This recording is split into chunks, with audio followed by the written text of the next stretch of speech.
Assalamualaikum warahmatullahi wabarakatuh. Selamat berjumpa kembali dengan pembelajaran fisika. Kali ini kita akan membahas tentang getaran harmonik sederhana. Sebelum kita memulai pada intinya, ada beberapa hal yang perlu kalian siapkan, baik secara material maupun materi-materi pembelajaran sebelumnya. Untuk alat yang perlu kalian siapkan, alat tulis, kemudian buku fisika. Sambil mendengarkan video, sebaiknya kalian juga sambil menulis, sehingga transfer ilmu dan pemahaman materi akan lebih mudah untuk kalian serap. Berikutnya, persiapan materi pembelajaran sebelumnya yang kita butuhkan untuk membahas getaran harmonik sederhana adalah materi tentang getaran pada saat kalian belajar IPA di SMP. Itu yang pertama. Kemudian yang kedua, itu adalah trigonometri. Ini matematika di kelas 10. Semester 2. Jadi dua materi tersebut kita butuhkan untuk membahas tentang getaran harmonik sederhana. Silakan videonya bisa dimatikan dulu, kalian siapkan alat tulis dan catatan kalian tentang trigonometri dan getaran pada saat di kelas 1 dan pada saat di SMP. Baik, sudah ya, sudah disiapkan. Akan saya mulai. Kita mulai dari definisi getaran.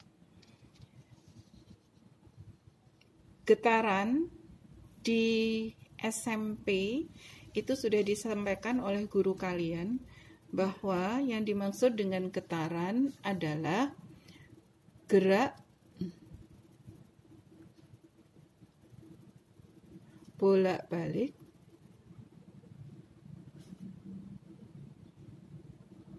melalui titik kesetimbangan. Nah, kalau dulu di SMP ada yang menggunakan bandul sederhana seperti ini. Nah, masih ingat ya? Jadi ada sebuah beban atau benda, boleh apapun, dipilih bendanya yang berbentuk seperti bola, digantungkan menggunakan tali seperti ini, seperti gambar. Nah, pada posisi benda ini dibiarkan tergantung pada tali, maka si benda ini berada di posisi A. Kemudian benda ini kita tarik sehingga dia berada pada posisi B. Nah, pada saat di posisi B, si benda ini dilepaskan sehingga dia akan bergerak dari B ke A, kemudian ke C, kembali lagi ke A, ke B, ke A, ke C, ke A, ke B, begitu dan seterusnya. Karena gesekan dengan udara, maka lama-kelamaan benda ini akan berhenti. Nah, dari definisi yang tadi sudah saya jelaskan bahwa getaran merupakan gerak bolak-balik melalui titik kesetimbangan. Maka dalam kasus bandul sederhana ini, yang dimaksud dengan titik kesetimbangan adalah titik A. Nah, kemudian yang disebut dengan satu getaran, tadi kita memulai geraknya kan dari titik B. Yang disebut satu getaran itu adalah gerak bolak-balik. Kita mulai dari B ke A, kemudian ke C, kembali lagi ke A, dan terakhir di posisi awal ke B. Ini yang disebut dengan satu getaran. Dari B ke A, ke C, ke A, ke B. Nah, getaran itu selain menggunakan bandul sederhana, juga bisa menggunakan pegas. Pada gambar yang sebelah kanan, ini saya gambarkan pegas. Jadi, pegasnya kita gantung. Kalian perhatikan gambarnya, ini seperti ini. Nah, di posisi A, itu pegas yang belum digantungi beban apapun. Posisinya seperti di A. Kemudian ketika pegas ini digantungi beban, posisinya seperti ada di B. Nah, ketika pegas dengan beban ini ditarik sampai di posisi C, kemudian dilepaskan, maka pegas ini akan bergetar dari posisi C ke B, kemudian ke D. Kembali lagi ke B, ke C, ke B, ke D. Nah, kalau pada pegas ini diterapkan pada definisi yang di awal kita bahas tadi, maka yang dimaksud titik kesetimbangan pada pegas itu adalah di titik B. Ini adalah titik setimbang.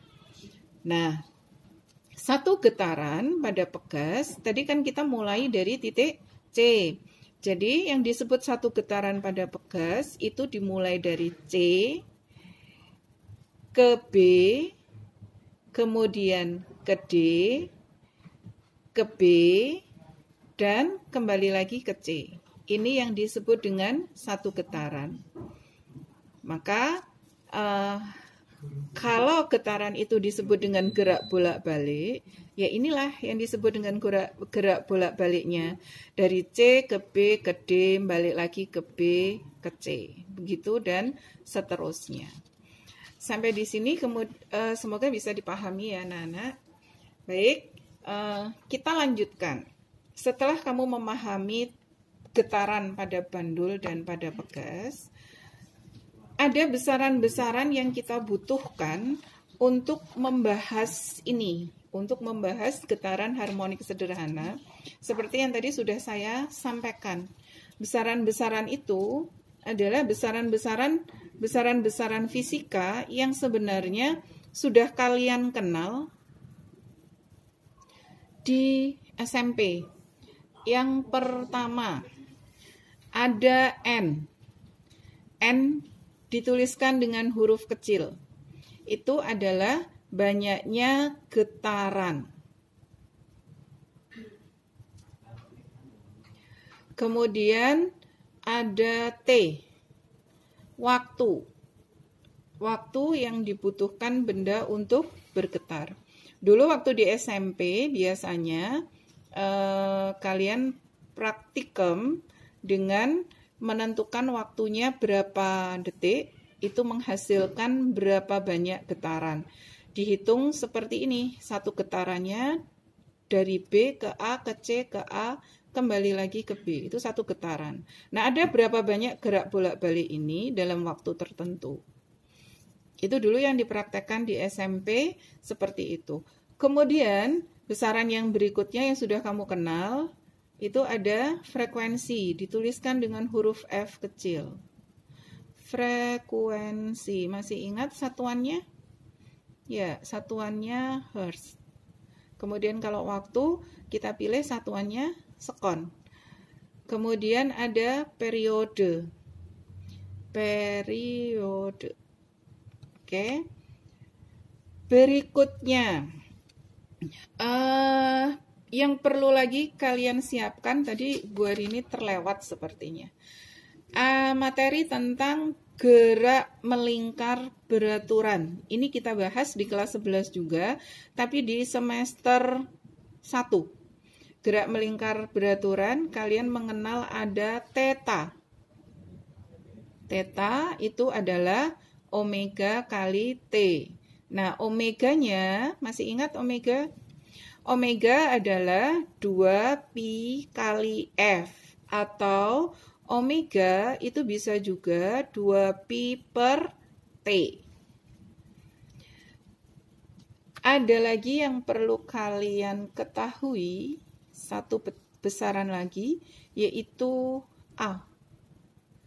A adalah amplitudo.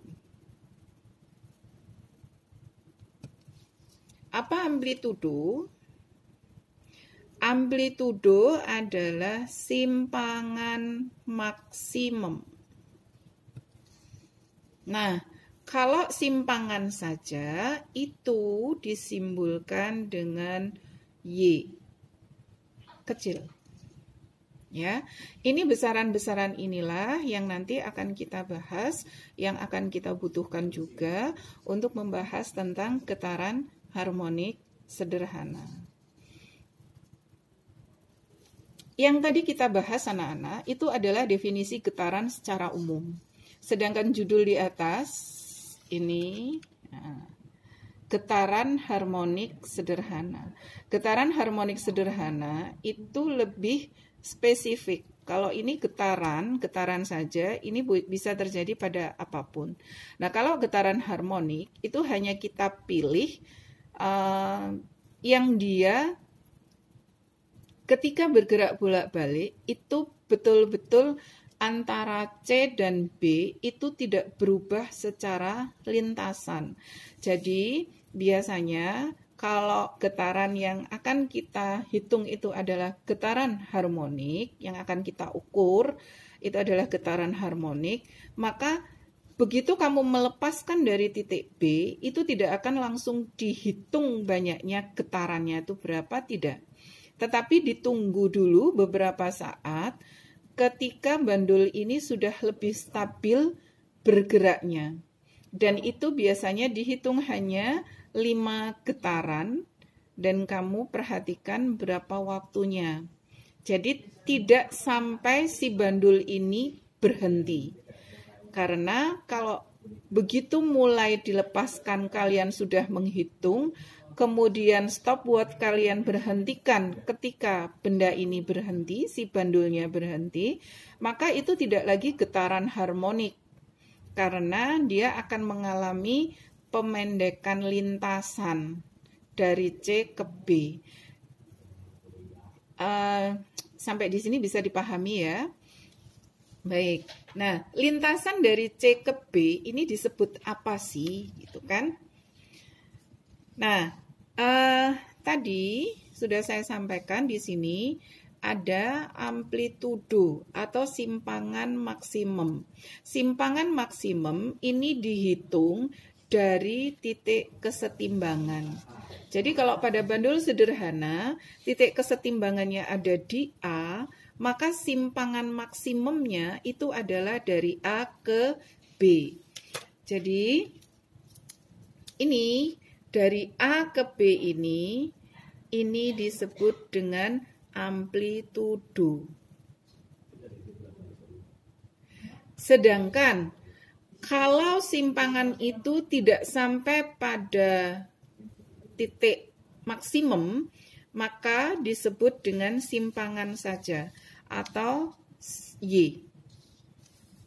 Ini yang paling bawah, disebut dengan Y. Demikian anak-anak, di bagian awal ini baru prolognya. Tadi sudah saya sampaikan kita akan membahas secara spesifik tentang getaran harmonik. Tadi yang sudah saya jelaskan cara mengukurnya. Nah, selanjutnya secara teoritis getaran harmonik ini ya bisa maksud saya begini. Jadi kalau getaran harmonik itu dapat diproyeksikan ke dalam koordinat kartesius. Jadi getaran harmonik itu disetarakan dengan gerak melingkar beraturan, karena gerak melingkar beraturan itu juga geraknya muter-muter, bolak-balik muter-muter, ya kan? Ini gambarnya, ya. Jadi misalnya ada sebuah benda, mula-mula berada di posisi ini 0, titik pusat lingkarannya saya beri nama O. Nah, kalau sebuah benda itu bergerak melingkar, beraturan itu berarti kecepatan sudutnya tetap, begitu ya. Dia melingkar, kembali lagi ke titik 0, 1 kali, 2 kali, 3 kali, 4 kali, dan seterusnya, maka dia akan selalu memulai dari titik 0 dan akan kembali lagi ke titik 0. Itu jika diproyeksikan ke sumbu koordinat kartesius sama saja dengan gerak harmonik sederhana. Jadi gerak harmonik sederhana itu bisa didefinisikan sebagai proyeksi gerak melingkar beraturan pada koordinat XY, koordinat kartesius XY. Bagaimana caranya? Pertama, kalian buat lingkaran. Bagi menjadi 8. Apakah harus 8? Tidak.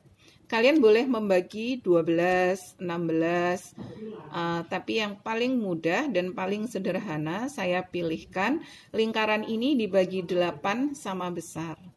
Kemudian kita buat koordinat kartesius XY ini seperti ini ya, di sebelah kanan lingkaran. Jadi kalian membuat lingkarannya di sebelah kiri, koordinat kartesiusnya berada di sebelah kanan. Mohon maaf, ini terbalik. Yang vertikal, garis vertikal itu Y, dan yang horizontal itu adalah sumbu X atau aksis ya. Baik, jadi begini anak-anak, kalau kalian sudah membagi lingkaran sama besar sebanyak 8 juring, kita beri angka di setiap titik potong dengan garis luar lingkarannya. Ini titik 0, kemudian ini 1, 2, 3, 4, 5, 6, 7, 8-nya itu kembali lagi ke titik 0. Nah, jika kalian membagi lingkarannya menjadi 8, maka pada sumbu X-nya juga kalian buat menjadi ada 8 titik di sumbu X-nya. Titik 0-nya di pusat atau di titik perpotongan sumbu X dan sumbu Y itu titik 0. Kemudian 1, 2, 3, 4, 5, 6, 7, 8. Sumbu Y atau garis vertikalnya harus melebihi diameter lingkaran. Begitu ya. Untuk sampai di sini gambarnya silahkan dicermati. Jika kalian belum memahami, bisa diputar ulang videonya dari mana kalian ingin memahami lebih detail. Baik, bagaimana cara menggambarnya? Jadi begini, titik 0 pada lingkaran, kalian hubungkan dengan titik 0 pada koordinat sumbu X, kartesius ini. Berarti karena 0 ini satu garis, 0 ini berada di sebelah kiri, satu garis dengan 0, berarti titik 0 pertama yang kita dapatkan ada di sini. Oh iya anak-anak, yang perlu kalian perhatikan dalam menggambar ini adalah diameter horizontal lingkaran itu harus satu garis dengan sumbu X-nya. Dan diameter vertikal lingkarannya ini, yang saya tunjuk pakai tangan kiri saya, ini harus sejajar dengan sumbu Y. Sumbu Y-nya saya tunjuk dengan tangan kanan saya menggunakan pulpen. Ya, ini harus sejajar, sementara diameter horizontalnya harus segaris dengan sumbu X. Kita lanjutkan cara menentukan titik-titiknya.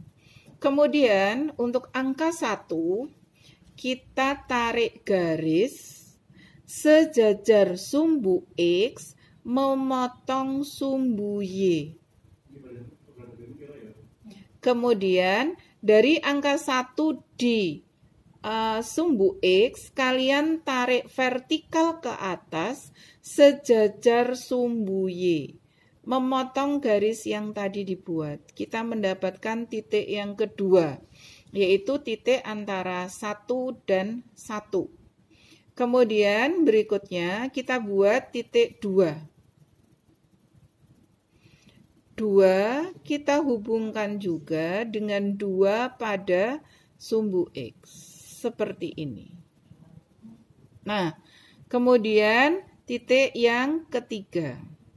Anak-anak perhatikan, kalau kalian membagi lingkarannya itu sempurna menjadi 8 juring betul-betul sama besar, maka titik 3 dan titik 1 itu akan satu garis. Jadi akan berada di sini.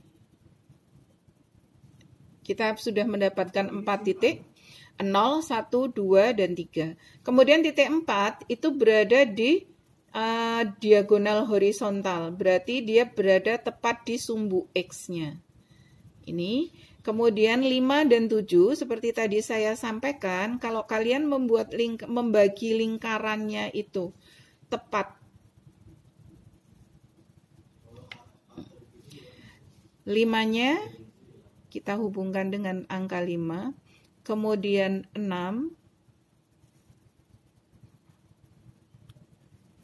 lebih baik kalian menggambarnya menggunakan penggaris. Jadi nanti gambarnya akan rapi.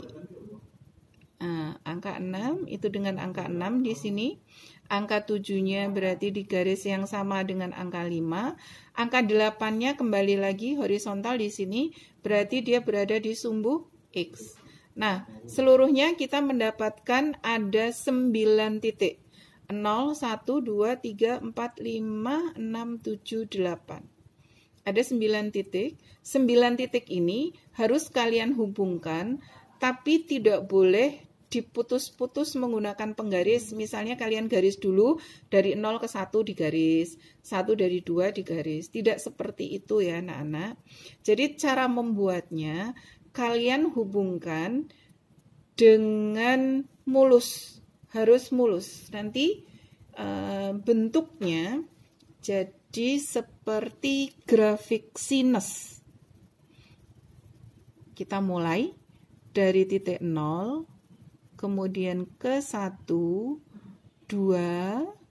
3, 4, lanjut ke 6, ke 5, kemudian 6, 7, terakhir 8. Seperti ini. Seperti grafik sinus. Baik anak-anak, sekali lagi kalau kalian masih perlu mengulang gambarnya, cara menggambarnya, kalian bisa mengulang videonya. Nah, menyambungkan dengan yang tadi, ada amplitudo, yaitu dari A ke B, maka kalau pada gambar yang ini, lingkaran, pada grafik sinus, lingkaran dan grafik sinus ini, kalian perhatikan, yang disebut amplitudo adalah, sebelumnya ini saya beri tanda dulu, agar lebih mudah memahami. Ini 0, ini saya beri nama A, ini B, C, D, E, F, G, H. Nah, yang disebut dengan amplitudo itu adalah dari 2 ke B. Ini adalah amplitudo. Oke, bisa dipahami ya anak-anak? Ya. Kemudian kita bahas di lingkarannya. Kita ambil satu posisi, misalnya ini di titik 1. Perhatikan di titik 1. Ini kalau kita tarik tadi ke kanan memotong sumbu Y, maka berada di titik A. Nah, dari 1 ke A, ini disebut dengan simpangan. Ini, kalau dari A ke 1, itu disebut dengan simpangan atau Y. Apakah simpangan itu hanya dari 1 ke A, Bu? Tidak. Simpangan itu semua titik-titik diukur dari sumbu X, gitu ya. Misalnya, di sini ada titik, ini kita sudah sampai titik H, berarti misalnya, di sini saya beri titik I. Nah, Maka I ini kita tarik garis tegak lurus memotong sumbu X, ini bisa juga disebut dengan simpangan. Jadi simpangan itu semua titik sebelum sampai pada amplitudo, itu namanya simpangan. Begitu ya. Nah, bagaimana cara menentukan besarnya simpangan? Kita menentukan besarnya simpangan dengan cara memproyeksikan balik ke lingkarannya. Jadi kita lihat lingkarannya. Yang kita lihat adalah lingkarannya. Kita tadi memilih simpangan untuk A ya, di titik A ini. Kita dari titik 1 ini, kita tarik garis tegak lurus, memotong diameter horizontal lingkaran di titik ini. Saya beri nama titik apa ya? Titik E misalnya. E kapital. Nah, segitiga 1 OE ini kita sebut dengan sudut theta. Kemudian kalian perhatikan, berarti panjang 1 ke A dengan E ke 1 ini adalah sama panjang, sama besar. Berarti dari E ke 1 itu adalah Y. Ya. Kemudian untuk memudahkan, dari O ke E-nya kita beri nama X. Sedangkan dari O ke 1 itu adalah jari-jari lingkaran. Kita beri nama R. Jari-jari lingkaran. Baik, kita lanjutkan. Kita buka pelajaran trigonometri di kelas 10 semester 2. Masih ingat kalau ada segitiga dengan sudut theta berada di sini, segitiganya adalah segitiga siku-siku, maka yang disebut sin theta, masih ingat jembatan keledainya sin theta, sin demi. Sin itu depan dibagi miring. Jika ini sudut tetanya, maka bagian depan dari sudut ini adalah Y. Depan dibagi miring. Nah, bagian depannya adalah Y. Yang miring, sisi miringnya adalah R. Jadi, sin theta adalah Y per R. Nah, kalau bentuk pecahan dari sin theta sama dengan Y per R, diubah bentuknya menjadi Y sama dengan, maka berubah menjadi R kali sin theta. Jadi Y sama dengan R kali sin theta. Oke? Nah, perhatikan. R. Apa R? R itu bisa O ke 1. Bisa juga O ke 2. Nah, perhatikan. Dari O ke 2, ini kalau kita proyeksikan di sumbu koordinat kartesiusnya, ini sama saja dengan amplitudo dari 2 ke B. Ini besarnya sama dengan O kedua. Jadi, O kedua dari O kedua ini adalah amplitudo. Sedangkan O kedua juga jari-jari. Jadi kalau dituliskan begini.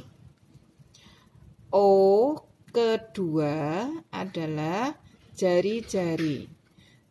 Dan O kedua adalah amplitudo. Maka dari dua kalimat matematika ini dapat kita simpulkan bahwa jari-jari itu sama dengan amplitudo. Maka persamaan Y sama dengan R sin theta berubah menjadi Y sama dengan A sin theta. Nah, tetanya apa? Tadi di awal kita sudah mengumpulkan besaran-besaran yang sudah dipelajari, tapi kita butuhkan untuk membahas getaran harmonik sederhana. Tadi di awal, ini anak-anak, ya, theta itu adalah omega kali T. Jadi, ini berubah lagi. Y sama dengan A sin omega T. Nah, ini adalah persamaan simpangan pada getaran harmonik sederhana. Saya singkat GHS. Persamaan simpangan pada getaran harmonik sederhana. Anak-anak, persamaan ini akan kita gunakan terus-menerus berikutnya nanti untuk membahas kecepatan getaran harmonik, percepatan getaran harmonik, kemudian nanti setelah getaran harmonik selesai, kita akan masuk ke bab berikutnya yaitu gelombang mekanik. Persamaan ini akan masih kita bawa-bawa terus. Dan dia akan diturunkan menjadi persamaan-persamaan yang lain. Sehingga untuk memudahkan persamaan ini, saya beri julukan persamaan nenek moyang. Karena dia nanti akan punya turunan-turunan sampai ke anak cucu. Gitu ya. Baik, sampai di sini ada yang ingin ditanyakan? Sudah setengah jam kalian mendengarkan video tentang getaran harmonik sederhana, tetapi masih belum selesai. Ada dua subbab lagi yang harus kita selesaikan, yaitu kecepatan getaran harmonik dan percepatan getaran harmonik. Akan saya buatkan di video selanjutnya. Terima kasih atas perhatiannya. Sekali lagi, jika kalian belum bisa memahami, silahkan diputar, diulang-ulang. Yang bagian mana yang belum kalian pahami. Terima kasih. Assalamualaikum warahmatullahi wabarakatuh. Sampai jumpa lagi di video berikutnya.